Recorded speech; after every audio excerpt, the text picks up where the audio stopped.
This is Eric Rutan of Cannibal Corpse. You are listening to the Scars and Guitars podcast with Andrew McKay Smith. Welcome to the show. Thanks so much for joining me. The interview subject, or the conversation I should say, that I have lined up for you is with Jeff Walker from one of the greatest heavy metal outfits of all time, a little old group called Carcass. Now, the compelling event for the chat with Jeff is the new release for 2021 from the group. It's a new studio album. Its name is Torn Arteries, and it'll see light of day on the 17th of September. This is an interesting conversation, to say the least. I think it's probably fair to say I was far more excited to talk to Jeff than he was to talk to me, but that's not throwing shade on Jeff at all.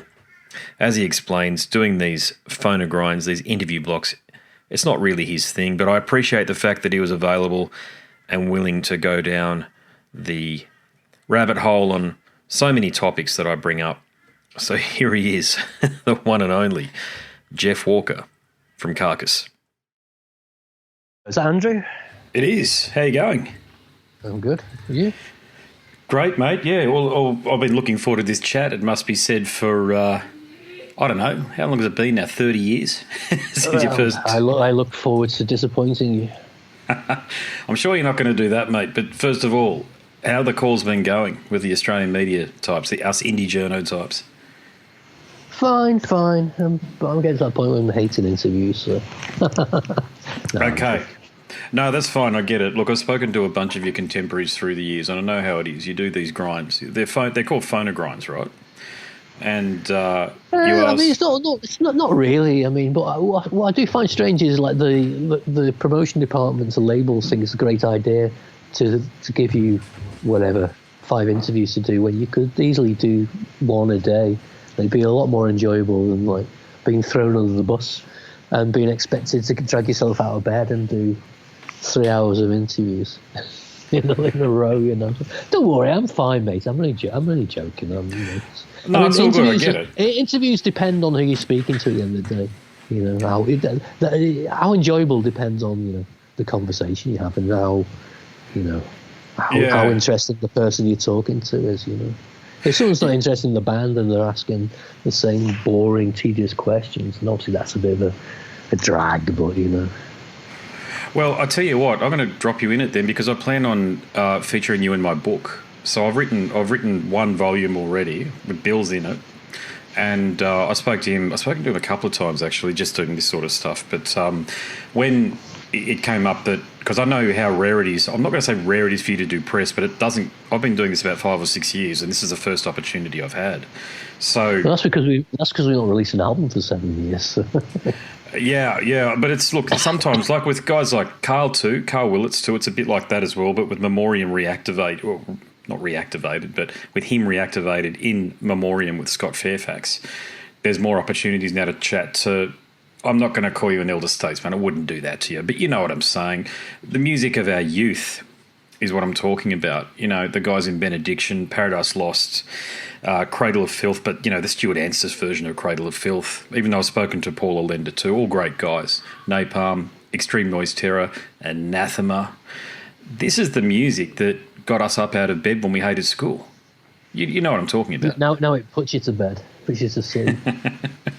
Not you guys. I have said that to some people, more of the black and metal stuff because it's got a lot of swirling keyboards and the like, and some of that does genuinely put me to sleep, to be honest with you, but not you guys, because you're back now. And if you've been keeping count, this is your 6th album, Torn Arteries. Is it? I keep thinking it's 07. Hang on, is my maths terrible? I could be wrong, but I thought it was your 6th. Yeah, you're probably right, aren't you? Hang on, Reek, Symphonies and Cross Artworks. What? No, it's our 7th. It's 7th. Okay, I'm bloody wrong. There you go. Which one are you missing out? I have no idea. Maybe one of the early ones. See, I'm more of a Heartwork guy in terms of that was it. I mean, your favourite album is the album you first heard. So yeah, you know how it is. Like, I was never one of those guys. I remember the old school guys when I was back in the early 90s who were talking about not liking your recent material being the stuff that was coming out in 92 and 93, but I couldn't understand it. You guys were recasting the heavy metal die. You missed out on the great stuff. Sorry. Well, that's what they bloody say, mate, but I couldn't give a shit. But it's, but this album here, so I've done 650 interviews, all with people like yourself or in the underground, and I've always said that you guys were the first, and you're giving the young whippersnappers out there a none too subtle reminder that you're still the kings of grooving heavy metal. The metal that turned the genre on its head back in 91, 92, that sort of an era. So I have had to listen to Torn Arteries a couple of times because John sent it through, and it's one of those killer albums where I just don't think Bill has it in him to conjure a shit riff.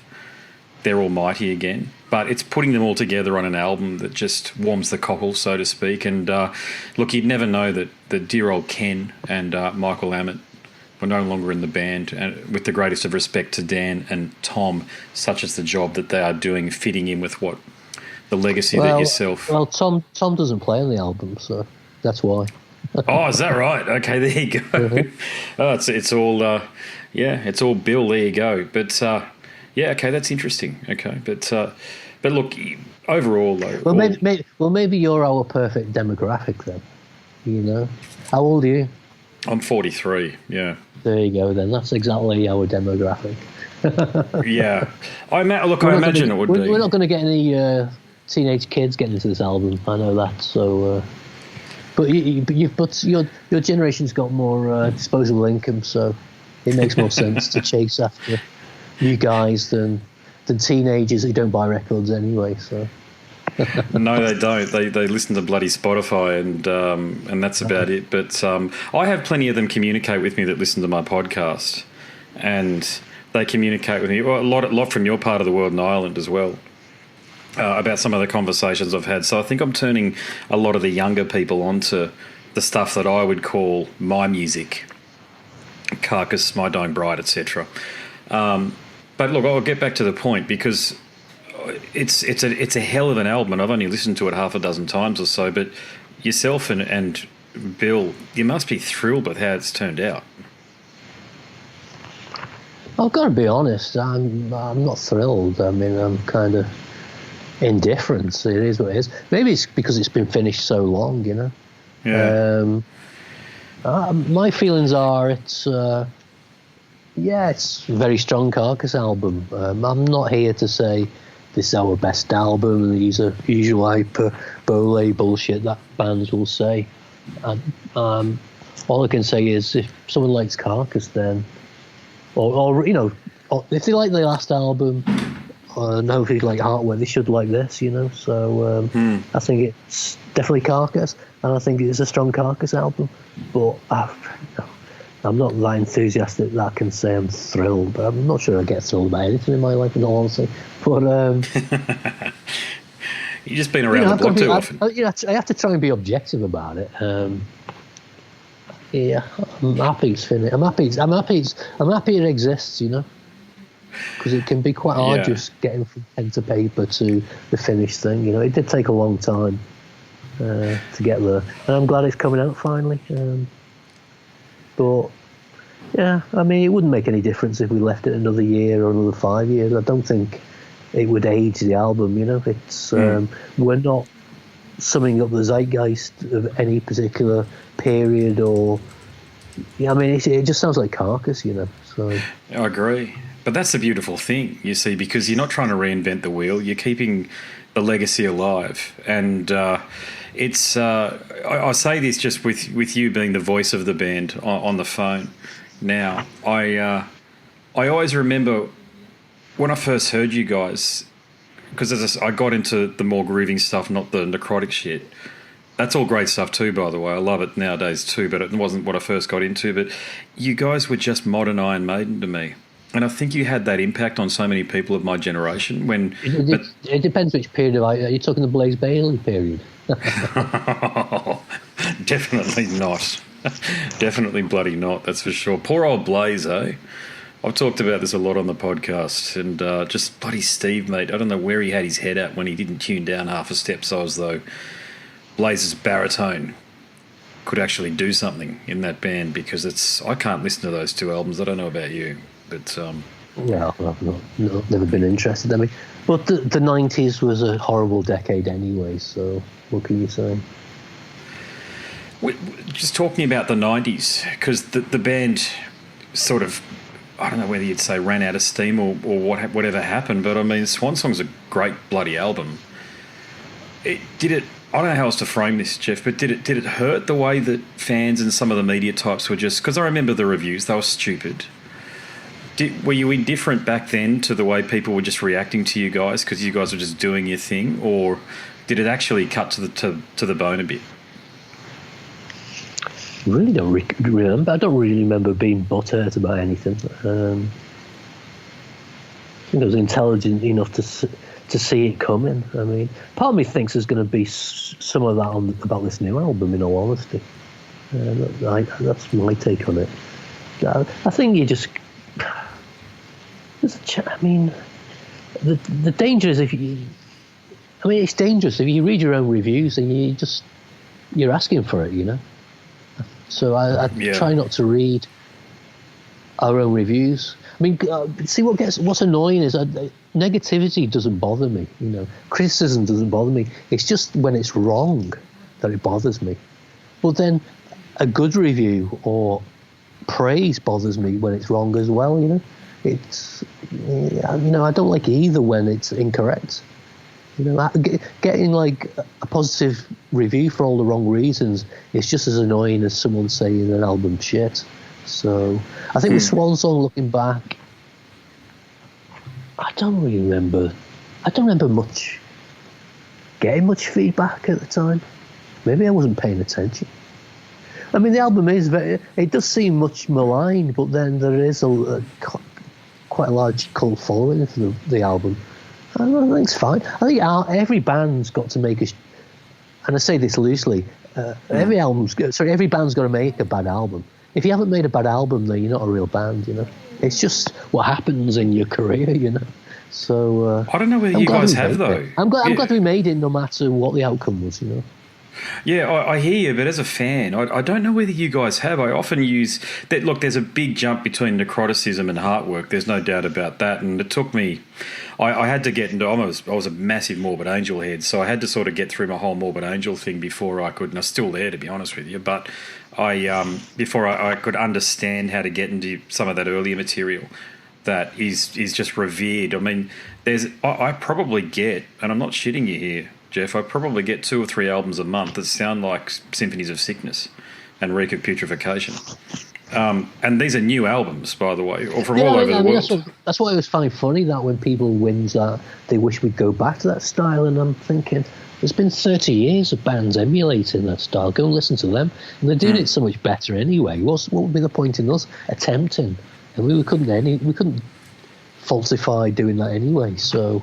Yeah, I know what you're saying. Yeah, there's lots of bands doing that stuff. Oh, it's huge, which is great. Which is great, you know. But it's not our bag, you know. Well, I don't think it ever was, and that's the thing, because I think the band came into its own on Heartwork. So your Heartwork is your Ride the Lightning, if you know what I'm saying. I disagree. I mean, my favourite album is Symphony. So is that right? I think Heartwork's overrated. I think. Yeah, I mean, I'm not a massive fan of any of the albums. I can't be, can I? You know, I'm not such a narcissist. You know? Oh yeah, I get it. I know you're a humble fella, and you seem to take things in your stride, no doubt about that. But surely to goodness, though, you recognise that after you, and I mean, you had Adrian in your band. You had Daniel Lanson in your band too. So his brother's obviously Adrian. And surely to goodness you could recognise that the Swedes started to pick up on what you guys were doing with At the Gates and In Flames and Dark Tranquility and all of that sort of stuff, and the shift in the way that... I don't think any of those bands would ever, and I use this word in a true sense, would ever admit to any Carcass influence. They were running parallel at the same time, so I don't think that's fair to say that we had influence on those bands. Oh, no, I don't think influence. I think inspire. I think inspire is the right word. I don't think we inspired them either. I think Heartwork was as much a maligned album as Swan Song, in all honesty, back at the time. I don't really, I remember getting rave reviews. I don't remember, I don't remember it being a very positive time. There was a lot of pushback. Isn't that interesting? Yeah. There was a lot of pushback against our work from our own fans, I remember your 1993 Australian tour. Cast your mind back to that one. And the coverage of your tour was the first time I'd ever seen an extreme metal band feature in like News Limited, Rupert Murdoch's mastheads and, regular mastheads, Fairfax Media, this sort of thing, and mainstream publications. And I remember when I spoke to Bill, I asked him if he was aware, a bit like yourself, if he was aware of the Carcass's impact on Australia at that time and on heavy metal. And he said he enjoys contemplation on the topic, a bit like yourself. So it just seems to be a narrative that you guys have in the band. Well, we probably weren't aware then. But I think the thing is, we were quite positive for it. We were quite popular in Australia for a bit. I mean, I do recall that. But that popularity's waned big time, So, maybe it was just an isolated thing, what you're talking about. Maybe it was. Maybe it was just a bubble that we were in here and that I might have been in as well. Remember, you're on the other side of the world as well. So, and and the problem is with your English bands or British bands, we're always looking towards America, and that's where we were probably always looking towards. We knew we weren't popular in Germany or in Europe, so we kind of gave up, and we're having more success in the States and Australia, I guess, was never seen as a mass. I mean, the big markets always been, or were then, the States and Japan in that order, and then Europe. So, how could you possibly answer this? But I'm going to ask it anyway. The Germans love metal, but you're right. You guys certainly, you probably weren't even as popular as Saxon or any of those sort of, who I know are fairly big over there, by the way, but have any German fans ever sort of said, hey, we love you, but we know why other fans don't dig you as much in Germany? Because Germany is, if heavy metal was a country, it'd speak German. The problem is our music's not palatable enough. It's not retarded enough for the German audience. They like really kind of simple stuff. And when Carcass has done simple stuff like Swan Song, it's still not palatable. So we're not the most technical band, don't get me wrong, but we just aren't simplistic bread and butter heavy metal enough for that country, We're not a pantomime metal band, which they seem to love as well. So yeah, they like all the cliches. They like all the cliches about heavy metal, and Carcass, for the most part, has always kicked against those cliches. So, I mean, look at the friggin' new album cover. That's not going to fly well at all in a country like Germany. Germany just wants bloody, Dungeons and Dragons paintings on the covers, So. Yeah, I love the album cover, by the way, but it does look like it could be an ad for the Australian or the British Heart Foundation and their push for us all to eat more vegetables. So I've got to ask, where's the inspiration for the cover come from? Well, the inspiration is from a photograph I saw that won a competition in a Canadian hospital. So, oh, there you go. Yeah, there you go. I mean, so you're not far off the mark. There you go. Yeah. What would you say has been? We might have touched on it, but what would you say has been the biggest misconception about the group? I don't think there's any. There's always that bullshit that we were doctors or medical students, but that didn't last long. I don't think there's any misconceptions, are there? Can you say any? Maybe I've got the misconception. I always looked at you guys as up there with Morbid Angel and Obituary and Deicide, as you guys were the British equivalent of the Floridian Big Four. Yourself, Paradise Lost, My Dying Bride. It might just be my era. Yeah, maybe it's just my era and the way that I went to a board. That's not a misconception, isn't it? And it's accurate in that way, all these bands are kind of, for want of a better word, I mean, I'm not sure we're necessarily the first wave. Well, we're the first wave of British, but Yeah, we're kind of old school, aren't we? So I don't think that's a misconception. Yeah, no, fair enough. And look, the other thing too is the song titles. They're definitely a nod to your past there, but you've got a firm grip on the right now, because there is some intriguing subject matter here, and I haven't been able to dive into the lyrics through a lyric sheet, but apart from what I can hear, of course, which is, and I'm talking specifically about track 2, and which is Dance, and I'll probably get the pronunciation incorrect here, but Dance of Eastnab and In God We Trust. What are they about? I don't want to say, because if I say, oh, it's about this and that, it sounds really kind of, I don't know, underwhelming. I mean, what I envisage mentally, it's very hard to put across. I mean, I'd rather people just make up their own minds, you know. I mean, that's why the lyrics are not going to be presented in a very digestible way, you know. At the end of the day, these songs are not like basic narratives and stories. It's a lot of wordplay and words that are conjuring up certain images and what have you. So I'd rather leave it more to the imagination. Because, like, if I said, oh, this song, I mean, like Ixtab, I mean, the song's more about, I mean, we had a song, for example, Corporeal Jigsaw Quandary, which basically the idea was it's about human jigsaw. And Dance of Ixtab is more about a game of, do you know the game Hangman? Yeah, of course, yeah. So it's not so too dissimilar in that sense, but it's hard to explain without you see the colourful language. So there's no real like narrative, you know. There's not a story A to B. It's and the same with In God We Trust. If I said, oh, this is about, you know, you'd probably yawn and think, oh God, that sounds so cheesy. So yeah, you know,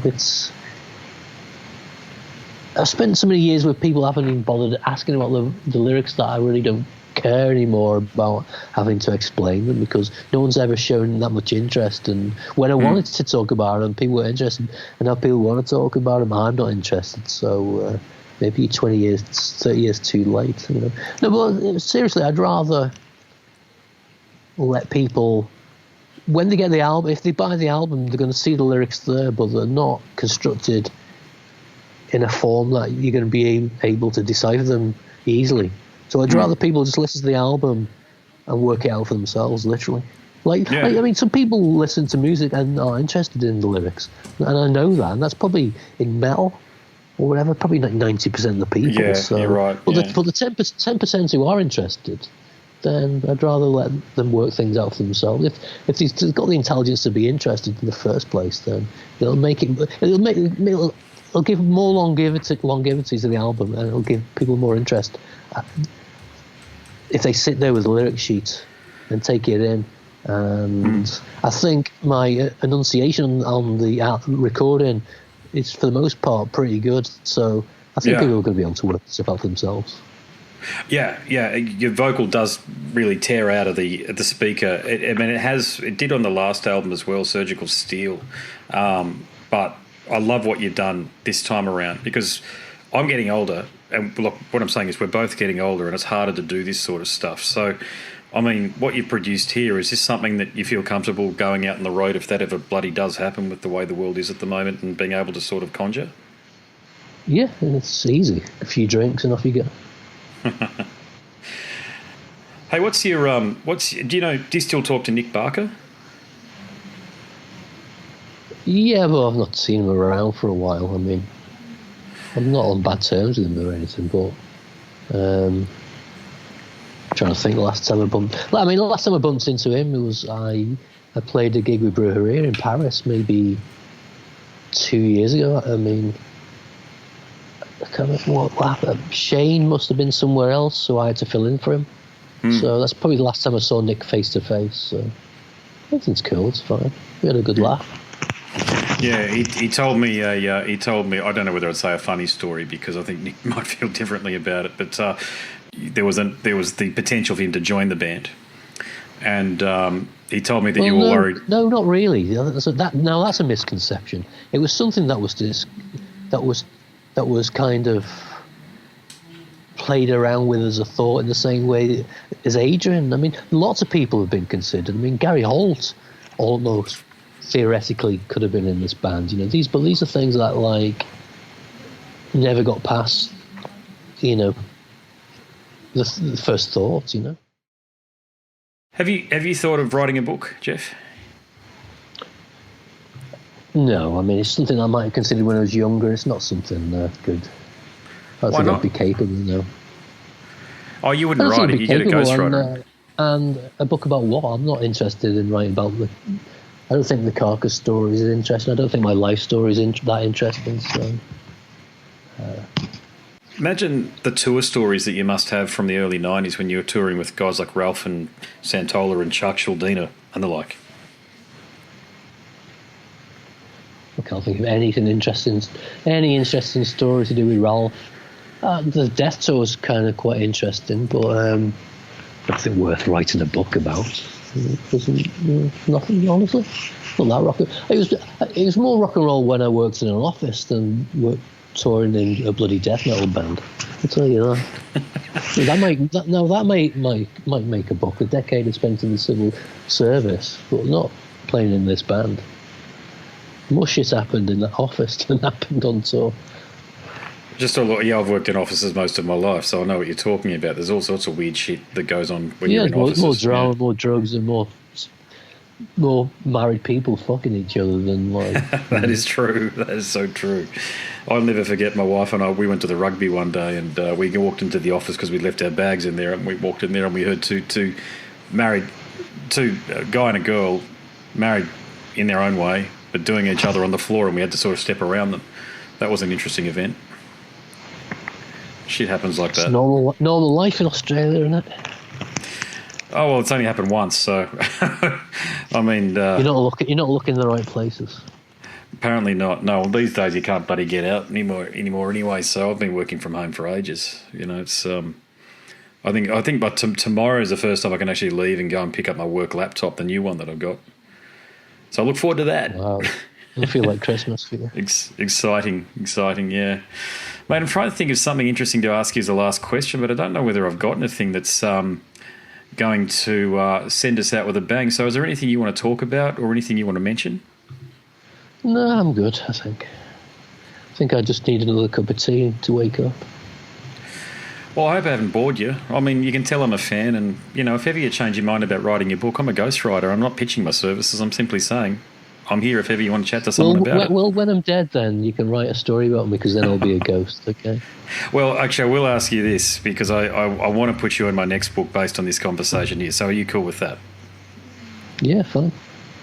Cool. Because I've already put Bill in one, and I would have had you in the first one, but I didn't get a chat to talk to you. So it only makes sense. I'll get to Ken and Michael and maybe even Dan and Tom in the next decade or two, and they'll make the next sort of volumes. Well, good luck with Tom. He's stuck in America somewhere. I don't know what his future's going to be, so... Yeah. Oh, well. Well, mate, thanks for the chat. Go and get that cup of tea. Make sure it's a good, strong English breakfast or Irish breakfast tea. And what time is it over there? It must be midday or something like that, is it? Yeah, it's just midday. Yeah. All right, well, mate, thanks for making the music. It's been meaningful. You can tell. And I always say that to the people that I've been listening to for so long, that I'll never forget being a young fella in a boarding house and listening to Carcass and Dissection and Benediction and all these great bands. I was the only person who was into heavy metal in the entire bloody school, but it was meaningful to me. It was important to me, and it's a real thrill for me, believe it. And I think it's important you get this feedback. It's a real thrill for someone like myself to have a chat to somebody like you, mate, because you're part of the tapestry of my history, if that makes sense. Well, good, cool. Good to hear. No worries, brother. Enjoy. Thanks again. Cheers, Andrew. Thanks. Bye. Catch it. Bye. Well, there he is, ladies and gentlemen, Jeff Walker from Carcass. Hope he enjoyed that strong black tea that he might have had after our conversation. It certainly sounded like he needed it. If you like that conversation, there are plenty more just like it over at scarsandguitars.com. Check it out. Got some archived material up there too from contributions that I've made to other websites over the years. I'm repurposing them on my brand new .com domain. Apart from that, look, if I don't ask, you don't know. So if you could like, subscribe, share, and all of that bullshit, I'd appreciate it. My name's Andrew Mackay-Smith, and I'm the host of the Scars and Guitars podcast series. Until next time, it's goodbye for now.